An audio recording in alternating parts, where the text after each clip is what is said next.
காவேரி விஜயை விட்டு பிரியக்கூடாது அப்படின்னு சொல்லிட்டு யாரெல்லாம் நினைக்கிறீங்க? வெண்ணிலாவே மனசு மாறி விஜய் காவேரியை சேர்த்து வச்சா ரொம்பவே சூப்பராக இருக்கும் அப்படின்னு சொல்லிட்டு நீங்களும் நினச்சிங்கன்னா மறக்காமல் இந்த வீடியோக்கு ஒரு லைக்கை தட்டி விட்டு கூடவே நம்ம சேனலையும் சப்ஸ்கிரைப் பண்ணி உங்களுடைய ஆதரவை தெரிவிங்க அன்பு உறவுகளே. இனி வரப்போகிற எபிசோடில் என்னெல்லாம் இன்ட்ரெஸ்டிங்கான ட்விஸ்டான விஷயங்கள்லாம் நடக்க போகுதுன்னு ரிவ்யூ அண்டு ப்ரெடிக்ஷன் வாங்க பார்க்கலாம். என்னதான் இருந்தாலும் காவேரி இப்படி ஒரு முடிவு எடுத்திருக்க கூடாதுங்க. ஏன்னா விஜய் ரொம்பவே பாவம். விஜய் மட்டும் இல்லை, காவேரியும் ரொம்பவே பாவம் தான். 2 பேருமே ஒருத்தருக்கு ஒருத்தர் அவ்வளோ பாசம் வச்சுருக்குறாங்க. ஆனால் நம்ம காவேரி அவசரப்பட்டு முடிவெடுத்துட்டாங்க தான் சொல்லணும். இப்போ நம்ம காவேரி கிட்ட பேசாமல் பார்க்காம நம்ம விஜய் ரொம்பவே ஃபீல் பண்ணிக்கிட்டு இருக்கிறாரு. விஜய் வந்து காவேரி பக்கத்துலேயே இருக்கணும் அப்படின்னு சொல்லிட்டு நினச்சாரு. ஆனால் நம்ம காவேரி வந்து அது இது அப்படின்னு சொல்லிட்டு ரீசன் சொல்லிட்டு கிளம்பிட்டாங்க வீட்டுக்கு. அப்போவே நம்ம விஜய்க்கு சுத்தமாக மனசே சரியில்லை.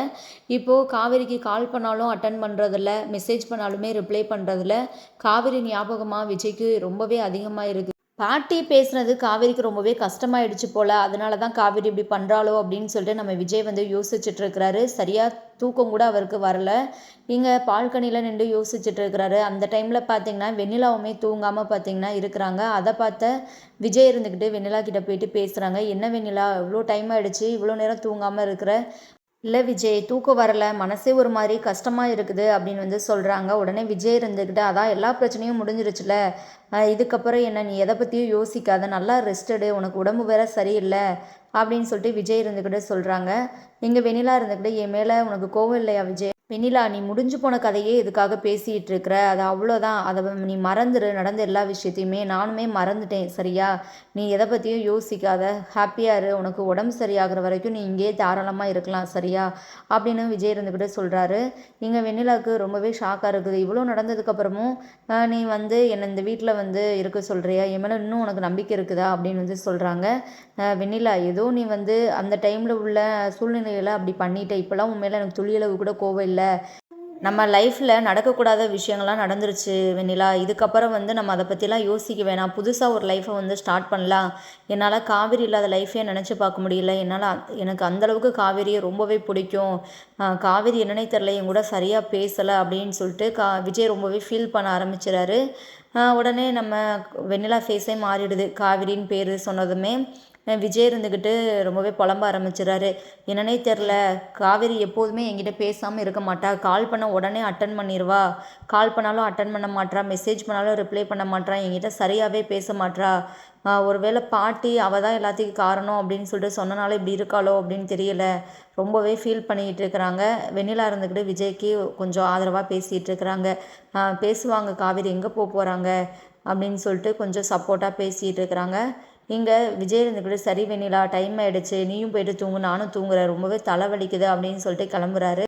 இங்கே சாரதா கிட்ட காவேரி வந்து பேசுகிறாங்க. இந்த மாதிரிம்மா, எனக்கு மனசே சரியில்லை, நான் கொடைக்கானலுக்கு போகலாம் அப்படின்னு இருக்கிறேன், கொஞ்ச நாள் அங்கே போயிட்டு இருந்துட்டு வரேன் அப்படின்னு வந்து சொல்கிறாங்க. இதை கேட்ட சாரதா பாட்டி எல்லாருமே ரொம்பவே ஷாக் ஆகுறாங்க. என்னடி, நீ மட்டும் எப்படி அங்கே தனியாக போயிட்டு இருக்க முடியும்?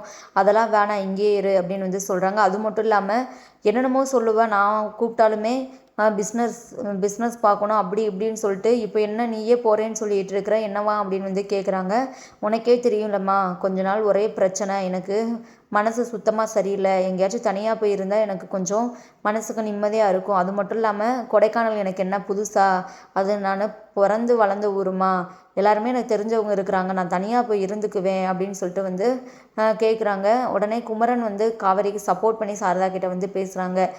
அவள் தான் போகிறேன்னு சொல்கிறாளத்த, அவளுக்கு கொஞ்சம் தனிமையாக இருக்கும்னு சொல்லிட்டு தோணுது, அவளை விடுங்க, அவள் போயிட்டு வரட்டும், அவளுக்கு எப்போ விருப்பமோ மறுபடியும் அவள் இங்கே வரட்டும் கிளம்பி அப்படின்னு வந்து சொல்கிறாங்க.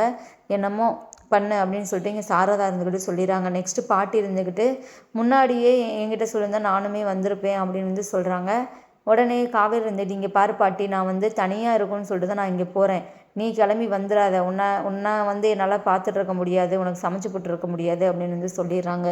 இங்கே குமரன் கிட்ட காவேரி சொல்கிறாங்க, இந்த மாதிரி பசுபதியை போயிட்டு பார்க்கணும் ஜெயிலில் அப்படின்னு சொல்லிட்டு. குமரன் வந்து காவேரி கிட்ட வந்து கேட்குறாங்க, ஏன் காவேரி, எதுக்காக அவனை போயிட்டு நீ பார்க்கணுன்னு சொல்லிட்டு நினைக்கிற?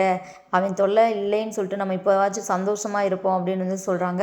இல்லை மாமா, அவனை பார்த்தே ஆகணும், அவன் எவ்வளோ பிரச்சனை பண்ணிட்டான், அவன்கிட்ட பேசணும் அப்படின்னு வந்து சொல்கிறாங்க. இங்கே காவேரியை குமரன் வந்து அங்கே ஜெயிலுக்கு கூப்பிட்டு போகிறாங்க. பசுபதி கிட்ட வந்து பார்த்திங்கன்னா நம்ம காவேரி கெத்தாக பேசுகிறாங்க. என்ன என்கிட்ட வந்து பிரச்சனை பண்ணால் உனக்கு இதுதான் கதி, இதுக்கப்புறம் நீ வெளியவே வர முடியாது அப்படின்னு வந்து சொல்லிட்டு இருக்கிறாங்க. இங்கே பாரு காவேரி, என்னையவே நீ இப்படி ஒரு நிலமையில தள்ளிட்டியா, உன்னை சும்மாவே விட மாட்டேன் பாரு அப்படின்னு சொல்லிட்டு வந்து சொல்லிட்டு இருக்கிறாங்க.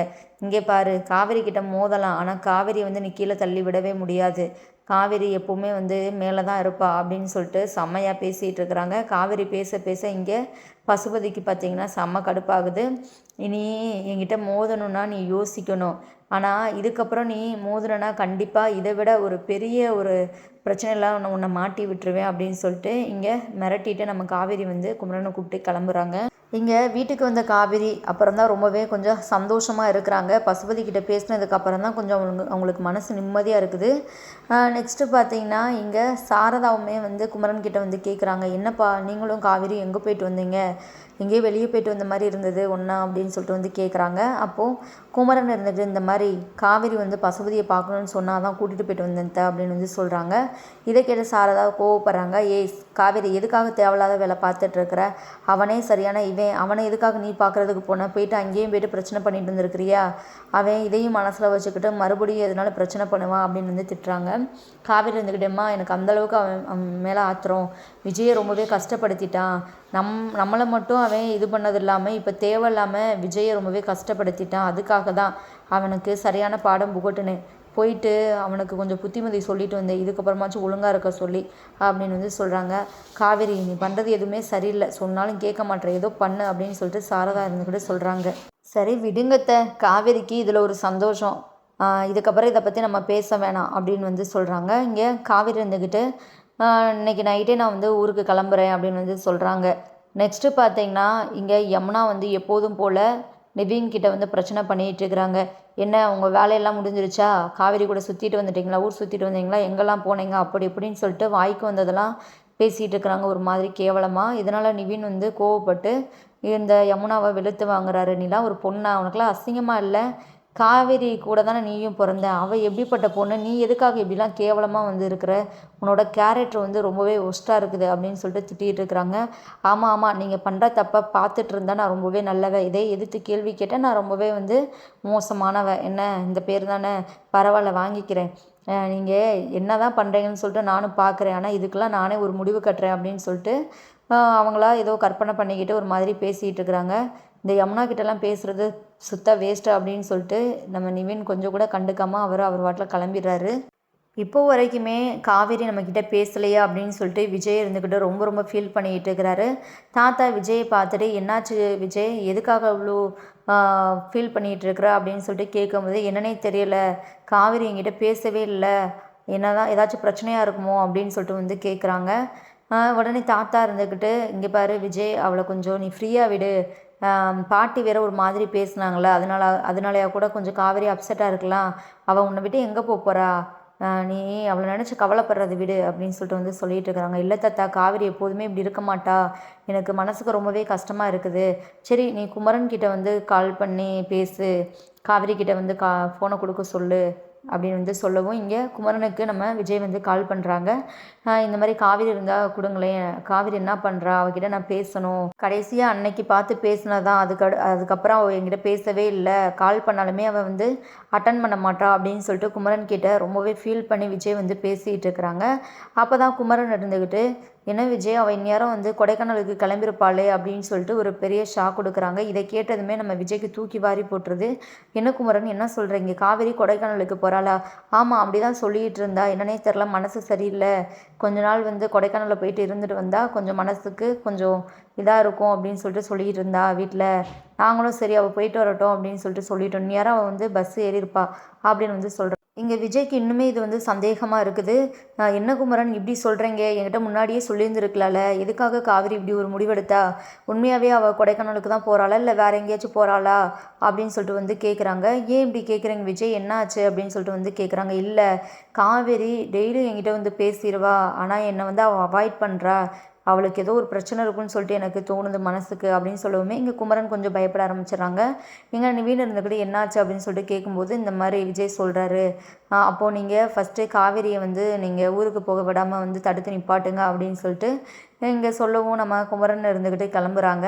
வீட்டுக்கு போயிட்டு பார்த்தா நம்ம காவேரி வந்து அதுக்கு முன்னாடியே வந்து கிளம்பிடுறாங்க. இப்போ தான் தம்பி போகிறா அவ, டைம் ஆயிடுச்சு அப்படின்னு சொல்லிட்டு அப்படின்னு இங்கே சாரதா இருந்துக்கிட்டு சொல்கிறாங்க. உடனே விஜய்க்கு வந்து நம்ம குமரன் வந்து இன்ஃபார்ம் பண்ணுறாங்க. நெக்ஸ்ட்டு பார்த்தீங்கன்னா இங்கே விஜய் ரொம்பவே பதட்டத்தோடு ரொம்பவே ஃபீல் பண்ணி கண் கலங்கி நிற்கிறாரு. தாத்தா கிட்ட நடந்த எல்லா விஷயத்தையுமே சொல்கிறாரு. இதை கேட்ட வெண்ணிலாவுக்கு ரொம்பவே கஷ்டமாக இருக்குது. உண்மையாகவே நம்ம விஜய் காவேரி பிரித்து வைக்கிறது ரொம்பவே தப்பு. நம்மளால தான் இப்போது காவேரி வந்து விஜயை அவாய்ட் பண்ணிவிட்டு அவள் வந்து எங்கேயோ போகிறா. இவங்க 2 பேரும் ஒன்று சேர்ந்து வாழ்கிறது தான் நல்ல. காவேரி வயித்துல குழந்தை இருக்குது. அதை பற்றி கூட காவேரியை யோசிக்காமல் நம்மளுக்கு பண்ணி கொடுத்த சத்தியம். அதுவும் விஜய்க்காக வந்து அவள் இப்படி ஒரு முடிவெடுத்தா. விஜய் மேலே எந்த அளவுக்கு அவள் காதல் வச்சுருந்தா இப்படிலாம் ஒரு முடிவெடுத்திருப்பா. காவேரி எங்கே, நம்ம எதுக்காக இவ்வளோ கேவலமாக இருக்கும், சுயநலமாக யோசிக்கிறோம் அப்படின்னு சொல்லிட்டு நம்ம வெண்ணிலா இப்போ யோசிக்க ஆரம்பிச்சிடுறாங்க. நம்மளுக்கு விஜயோட சந்தோஷம் தான் முக்கியம். விஜய் வந்து காவேரியோட இருந்தால் தான் சந்தோஷமாக இருப்பார். அதனால் நம்ம விஜய் லைஃப்பை விட்டு போகிறதுல தப்பே இல்லை அப்படின்னு சொல்லிட்டு வெண்ணிலா ஒரு முடிவெடுக்கிறாங்க. எங்கள் தாத்தா கிட்டேயுமே நடந்த எல்லா விஷயத்தையுமே வந்து சொல்கிறாங்க. நெக்ஸ்ட்டு தாத்தாவும் இங்கே வெண்ணிலாவும் பார்த்திங்கன்னா போயிட்டு சாரதா கிட்ட நடந்த எல்லா விஷயத்தையுமே சொல்கிறாங்க. வெண்ணிலா இருந்துக்கிட்டு இங்கே நம்ம காவேரி ப்ரெக்னெண்ட்டாக இருக்கிற விஷயத்தையுமே போட்டு உடைச்சிட்றாங்க. இதை கேட்ட சாரதாவுக்கு பயங்கர அதிர்ச்சியாக இருக்குது. இவ்வளோ பெரிய விஷயத்த காவேரி மறைச்சி வச்சுருந்துருக்காளே, எவ்வளோ கஷ்டப்பட்டிருப்பா அப்படின்னு சொல்லிட்டு இங்கே காவேரியோட வீட்டில் எல்லாருமே ரொம்பவே ஃபீல் பண்ணிகிட்டு இருக்கிறாங்க. உண்மையாகவே காவேரி கொடைக்கானலுக்கு போகல, அவங்க வேற எங்கேயோ தான் போகிறாங்க. கண்கட்டாத தூரத்துக்கு, யாருமே தேடினாலும் கிடைக்காத தூரத்துக்கு எங்கேயோ தான் போகிறாங்க. நான் தான் தப்பு பண்ணிட்டேன் அப்படின்னு சொல்லிட்டு வெண்ணிலா எல்லாரும் முன்னாடியுமே ஃபீல் பண்ணிகிட்டு இருக்கிறாங்க. இன்னொரு பக்கம் குமரன், விஜய், நிவின் எல்லாருமே பார்த்திங்கன்னா காவேரியை தேடி பஸ் ஸ்டாண்டாக அலைஞ்சிட்டு இருக்கிறாங்க. இங்கே நம்ம வெண்ணிலா, தாத்தா, அப்புறம் சாரதா, கங்கா எல்லாருமே பார்த்திங்கன்னா அவங்களுமே வந்து பஸ் ஸ்டாண்டுக்கு கிளம்புறாங்க. எப்படியோ கஷ்டப்பட்டு பஸ் ஏற போகிற டைமில் வந்து விஜய் வந்து நம்ம காவேரியே பார்த்துட்றாரு. விஜயை பார்த்ததுமே காவேரி வேகமாக பஸ் ஏற பார்க்குறாங்க. ஆனால் அதுக்குள்ளேயுமே காவேரியை விஜய் போயிட்டு வந்து கையை பிடிச்சி இழுக்கிறாங்க. ஏன் காவேரி இப்படி ஒரு முடிவெடுத்த அப்படின்னு சொல்லிட்டு இங்கே நம்ம காவேரி விஜய்கிட்ட என்ன பதில் சொல்கிறதுனே தெரியாமல் பார்த்திங்கன்னா ரொம்பவே பரிதவிச்சிட்டு இருக்கிறாங்க. காவேரி அப்படியே கண் கலங்கி நிற்கிறாங்க, பேச முடியாமல். இங்கே விஜய் கேள்வி மேலே கேள்வியாக கேட்டுட்ருக்கிறாரு. இப்போ உண்மையை சொல்ல போறியா இல்லையா காவேரி? உனக்கு என்னதான் பிரச்சனை? என்கிட்ட பேசவும் மாட்ற, எதையோ நீ வந்து மறைக்கிற, அது மட்டும் எனக்கு நல்லாவே தெரியுது. என் மனசுக்கு அப்படி தான் ஃபீல் ஆகுது. கொடைக்கானலுக்கு போகிறேன்னு சொல்லிட்டு சொன்னேன், ஆனால் இப்போது வேற ஒரு பஸ்ஸில் ஏறுற. உண்மையை சொல்லு, ஏன் இப்படி ஒரு முடிவெடுத்த அப்படின்னு சொல்லிட்டு நம்ம விஜய் வந்து கேட்குறாரு. இங்கே காவேரி இருந்துக்கிட்டு அப்படி இப்படின்னு சொல்லிட்டு சமாளிக்கிறாங்க. நீ பேசுகிறதுலையே தெரியுது, உன் கண்ணை நல்லாவே காட்டி கொடுக்குது, நீ சொல்கிறது எல்லாமே பொய் அப்படின்னு சொல்லிட்டு உண்மையை சொல்லு காவேரி அப்படின்னு சொல்லிட்டு இங்கே நம்ம விஜய் கேட்டுக்கிட்டே இருக்கிறாங்க. தயவு செஞ்சு என்கிட்ட எதுவுமே கேட்காதீங்க, என்னை டிஸ்டர்ப் பண்ணாதீங்க, என்னை கொஞ்சம் நிம்மதியாக விடுங்க, எனக்கு இப்போதைக்கு மனசு சரியில்லை அப்படின்னு வந்து காவேரி இருந்துக்கிட்டு ஒரு மாதிரி மனம் வெறுத்து பேசுகிறாங்க. இங்கே விஜய்க்கு ஒன்றுமே புரியல. கரெக்டாக அந்த டைமில் வந்து வெண்ணிலா, சாரதாம்மா, அப்புறம் தாத்தா எல்லாருமே வந்துடுறாங்க. இங்கே சாரதா போயிட்டு காவேரி கிட்ட வந்து பேசுகிறாங்க. காவேரி, நீ ஊருக்கெலாம் போக வேணாம், ஃபஸ்ட்டு வீட்டுக்கு வா அப்படின்னு சொல்லிட்டு வந்து கூப்பிட்றாங்க. ஏம்மா என்னாச்சு அப்படின்னு சொல்லிட்டு வந்து கேட்கும்போது, இப்போ எதுக்காக நீ இப்படி ஒரு முடிவெடுத்த? ஒரு மிகப்பெரிய விஷயத்த மறைச்சிருக்கிற, நீ கர்ப்பமாக இருக்கிறியா? இதை எதுக்காகடி என்கிட்ட மறைச்ச? அவ்வளோ கொடுமைக்காரியா உன் அம்மா? இந்த விஷயத்த தெரிஞ்சால் நான் என்ன உன்னை கொன்னா போட்டுருவேன். நீங்கள் 2 பேருமே ஒருத்தருக்கு ஒருத்தர் வந்து காதலிக்கிறீங்க. இதை விட என்னடி வேணும் அப்படின்னு சொல்லிட்டு இங்கே சாரதம்மா ஒரு மாதிரி பேசுகிறாங்க. இங்கே நம்ம காவேரி இருந்துக்கிட்டு எல்லா பிரச்சனையும் முடிஞ்சதுக்கப்புறம் நானே சொல்லலாம் தான் நினச்சேன், ஆனால் இப்போ வரைக்குமே சொல்கிற ஒரு நிலமை வரல அப்படின்னு வந்து சொல்கிறாங்க. என்ன ஆச்சு காவேரி, இப்போ என்ன நிலமை? அதான் வெண்ணிலாவே மனசு மாறிட்டால, வெண்ணிலாவே என் லைஃப்பை விட்டு போகிற, இதுக்கப்புறம் நம்ம 2 பேரும் தானே சேர்ந்து வாழ போகிறோம், அப்புறம் என்ன அப்படின்னு சொல்லிட்டு வந்து கேட்குறாங்க. இந்த இடத்துல தான் நம்ம வெண்ணிலா இருந்துக்கிட்டு வாயை திறக்கிறாங்க. எல்லாத்துக்குமே காரணம் நான் தான் விஜய். என்னால் தான் காவேரி இப்படி ஒரு முடிவெடுத்தா. காவேரி எனக்கு சத்தியம் பண்ணி கொடுத்தா, இந்த மாதிரி விஜயும் உன்னையும் சேர்த்து வைக்கிறேன் அப்படின்னு சொல்லிட்டு நான் வந்து கோர்ட்டில் உண்மையை வந்து சொன்னான். இப்போ நான் கோர்ட்டில் வந்து உண்மையை சொன்னால நீ வெளியே வந்துட்டியா, அதனால் அவள் பண்ணி தந்த சத்தியத்தை வந்து காப்பாற்றுறா, அதனால தான் இப்படி பண்ணிகிட்ருக்கிறா அப்படின்னு வந்து சொல்கிறாங்க. இதை கேட்ட விஜய்க்கு தூக்கி வாரி போட்டுறது. என்ன வெண்ணிலா, என்ன இப்போ வரைக்கும் நீ மனசு மாறலையா? அவங்ககிட்ட நான் அவ்வளோ சொல்லியுமே இப்போ வரைக்குமே நீ வந்து சுயநலமாக இருக்கிறியா? சொல்லு, இதுக்கப்புறம் வந்து நான் இருக்கிறதே வேஸ்ட்டு, எனக்கு காவேரி இல்லாத வாழ்க்கையே வேணாம் அப்படின்னு சொல்லிட்டு இங்கே நம்ம விஜய் இருந்துக்கிட்டு சொல்லிகிட்டு இருக்கிறாரு. அதை கேட்ட வெண்ணிலா இருந்துக்கிட்ட ரொம்பவே ஷாக் ஆகுறாங்க. இல்லை, இப்போ நான் மனசு மாறிட்டேன் விஜய், என்னோடய சந்தோஷத்தை விட உன்னோட சந்தோஷம் தான் எனக்கு முக்கியம். ஒருத்தவங்க பிடிக்காம கட்டாயப்படுத்தி அவங்களோட வாழ முடியாது அப்படின்னு சொல்லிட்டு இப்போ நான் நல்லா புரிஞ்சுக்கிட்டேன். நீங்கள் 2 பேருமே ஒருத்தருக்கு ஒருத்தர் அந்தளவுக்கு விரும்புகிறீங்க. உங்கள் 2 பேர்த்தையும் பிரித்தா கண்டிப்பாக அந்த கடவுளை என்னை வந்து சும்மா விட மாட்டார். நீங்கள் 2 பேரும் சேர்ந்து வாழ்கிறதான் கரெக்டாக இருக்கும் அப்படின்னு சொல்லிட்டு வெண்ணிலா இருந்துக்கிட்டு சொல்கிறாங்க. இங்கே பார்த்தீங்கன்னா நம்ம காவேரி அப்படியே ரொம்பவே எமோஷ்னலாக பார்க்குறாங்க வெண்ணிலாவை. இங்கே சாரதா இருந்துக்கிட்டு நான் ஒரு பைத்தியக்காரி, இவ்வளோ தூரம் உங்களை பிரித்து வச்சுட்டேல்ல அப்படின்னு சொல்லிட்டு இங்கே விஜய் காவேரி 2 பேருமே நம்ம சாரதாம்மாவே பார்த்தீங்கன்னா கையை பிடிச்சி சேர்த்து வைக்கிறாங்க. சாரதாம்மா இப்படி எடுத்த முடிவு ரொம்பவே சூப்பர் அப்படின்னு சொல்லிட்டு யாரெல்லாம் நினைக்கிறீங்க கீழே கமெண்ட் பண்ணி தெரிவிங்க. அடுத்தடுத்து பல இன்ட்ரெஸ்டிங்கான ட்விஸ்டான விஷயங்கள்லாம் நடக்க போதுங்க. நம்ம வெயிட் பண்ணி ஃபுல் எபிசோட பார்த்து தெரிஞ்சுக்கலாம். தேங்க்யூ ஃபார் வாட்சிங். Tata by.